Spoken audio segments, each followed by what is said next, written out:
Hello বন্ধুরা, আজকে আমি তোমাদেরকে এই মনসা ঠাকুরের প্রথম থেকে লাস্ট অব্দি সম্পূর্ণ খড়বাঁধার ভিডিও ডিটেলসে শেয়ার করব। এখানে কিন্তু খড়বাঁধার কাজটা যতটা সহজ পদ্ধতিতে দেখানো যায় আমি ততটাই সহজভাবে করার চেষ্টা করব। যারা বিগিনার্স আছে তাদের কিন্তু অনেকটাই উপকারে রাখবে এই কাজটা। তোমাদের কাছে অনুরোধ রইল পুরো ভিডিওটি স্কিপ না করে অবশ্যই দেখতে থাকো। আর বড় শিল্পীদের কাছে অনুরোধ রইল, আমি কিন্তু বড় শিল্পীর মতো কাজ করতে পারি না, যা করেছি নিজের মতো করেছি, তো তোমরা পুরো ভিডিওটি স্কিপ না করে অবশ্যই দেখতে থাকো। প্রথমেই আমি তোমাদের সাথে পা বাঁধাটা শেয়ার করলাম। পা বাঁধার পরে এখানে দেবী মনসার জন্য খড় তুলে নিয়েছি। এখানে কিন্তু আমি একটা কথা তোমাদেরকে বলে দিতে চাই, তোমরা কিন্তু অনেকে বলে দাদা তোমার খড় বাঁধা হয়নি, তোর খড় বাঁধা হয়নি, বিভিন্ন ধরনের মতবাদ করো তোমরা আমাকে। তো তোমাদের উদ্দেশ্যে আমি বলতে চাই, এই কাজে কিন্তু আমি কোথাও শিখিনি, সেক্ষেত্রে কিন্তু আমার অনেক রকমের সমস্যা আছে, কিন্তু সেই সমস্যাগুলোকে কাটিয়ে উঠে কিন্তু আমি নিজের মতো করে করার চেষ্টা করি। আমি কিন্তু খড় বাঁধার সময় সর্বদাই কিন্তু প্রথমে একটু খড় নিয়ে তারপর পাগুলো বেঁধে শরীরটার গঠনটা ঠিক না করেই কিন্তু আগে হাতটি তৈরি করে নিই। হাতের গঠন তৈরি করার পরে তারপরে আমি কিন্তু শরীরের গঠনটা তৈরি করি। এতে আমার মতে কিন্তু আমার বাধ্যে অনেকটাই সুবিধা হয়। এর আগে আমি একবার ইউটিউব দেখে আগে শরীরের গঠন তারপরে হাতগুলো করার চেষ্টা করেছিলাম, হিতে বিপরীত হয়েছিল। আমার কিন্তু ঠাকুরটা একদমই ভালো হয়েছিল না, উল্টে আরো বিভৎস হয়ে পড়েছিল।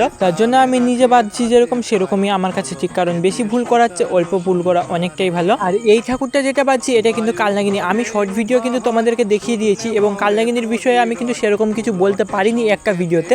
আস্তে আস্তে যখন ভিডিওগুলো আসবে তখন আস্তে আস্তে না হয় আমি তোমাদেরকে সম্পূর্ণ ডিটেলস শেয়ার করব। এর আগে আমি একটা কালনাগিনীর ভিডিও দিয়েছিলাম তোমাদের কাছে, সেটা কিন্তু মোটামুটি অনেক মানুষের কাছেই পৌঁছে গেছে এবং বিভিন্ন ধরনের মানুষ বিভিন্ন ধরনের মতবাদ দিয়েছে। তো এই বিষয়ে আমি একটা কথা স্পষ্টভাবে বলে দিতে চাই, ধানের ভিতরে কিন্তু পাতান থাকবে, এটা কিন্তু স্বাভাবিক। বিভিন্ন ধরনের মানুষ বিভিন্ন ধরনের মতবাদ দিয়েছে, কারণ সবার মন এক নয়, সবার মনের মানুষও কিন্তু একরকম হতে পারে না। এবং অন্য মানুষ এসে আমাকে খাইয়ে পরিয়ে যাবে না, আমাকে সেই আমার বাড়ির লোকই খাওয়াবে, আমাকে সেই আমার গ্রামের লোকই দেখবে। সেক্ষেত্রে কিন্তু আমি বাইরের মানুষের কথা অবশ্যই শুনবো না। অনেকে বলেছে দাদা আমাদের এখানেও এরকমটাই হয়, তাকে তো আমি চিনি না, তাকে তো আমি জানি না। অনেকে বলছে এরকমটা হয় না। দেখো, বিভিন্ন জায়গায় কিন্তু বিভিন্ন ধরনের দেবীর পুজো হয়ে থাকে, অনেকটা কিন্তু শাস্ত্রসম্মত থাকে এবং অনেকটাই শাস্ত্রসম্মত থাকে না। এখানে কিন্তু কালনাগিনী হিসেবে শুধু আমাকে সাপটাই দিতে হবে সেটা কিন্তু না, আমি কিন্তু অর্ধেক মানুষ এবং অর্ধেক সাপ করি।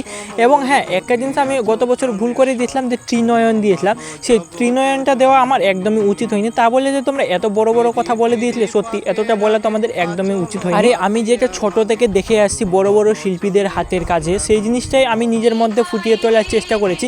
এবার এর গভীরে আমি কিন্তু যেয়ে দেখিনি যে কীরকম হয়। আমি জানি যে বড় শিল্পী যখন তৈরি করেছে সেক্ষেত্রে কিন্তু আমিও তৈরি করতে পারি, আর যেহেতু এরকম পুজো হয়ে আসে সেক্ষেত্রে তো আমি এরকম পুজোটা করতেই পারি। এই বছরও কিন্তু আমি অর্ধেক সাপ অর্ধেক মানুষ অবশ্যই দিয়েছি। আমি সব কিছুই কিন্তু সেম রাখার চেষ্টা করবো, শুধু আমি ত্রিনয়নটা দেবো না। এবার বাকি তোমরা যা বলবে তারা নিজের মতবাদ নিয়ে বলবে, কারণ আমি তাদের কথায় কোনো মতেই রেসপন্স দেবো না এবং গুরুত্ব দেবো না। তো বাকি কাহিনীগুলো না হয় আমি তোমাদের সাথে অন্য কোনো ভিডিওতে শেয়ার করবো। এখনও তো অনেক ভিডিওই আসা বাকি এবং পুজোর এখনও মোটামুটি দেরি রয়েছে, সেক্ষেত্রে কিন্তু আমি আস্তে আস্তে তৈরি করছি।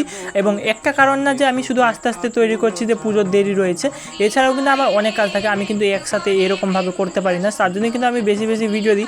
আমি জানি তোমাদের ভিডিওগুলো বেশি ভালো লাগে না, অল্প করে দেওয়াটাই ঠিক। আমাকেও ভালো লাগে না বেশি ভিডিও দিতে, কিন্তু আমি নিরুপায় যে আমি বেশি ভিডিও তোমাদের সাথে শেয়ার করতে পারি। এবার তোমাদেরকে বলি, এই নিচে আমি যে ঠাকুরটা তৈরি করছি, এর আগে কিন্তু তোমাদেরকে বলেছিলাম যারা সঠিক নাম বলতে পারবে তাদের নামগুলো কিন্তু আমি চ্যানেলে নেব। কিন্তু দুঃখের বিষয় কেউ কিন্তু সঠিক বিষয় বলতে পারিনি যে এটা আমি কি তৈরি করছি। অনেকে বলেছে আস্তিক মণি এবং অনেকে বলেছে চাঁদ সওদাগর, এছাড়াও কিন্তু অন্যান্য রকমের মতবাদ দিয়েছে। তো কোনোটাই কিন্তু সঠিক নয়, সঠিক হচ্ছে অন্য কিছু।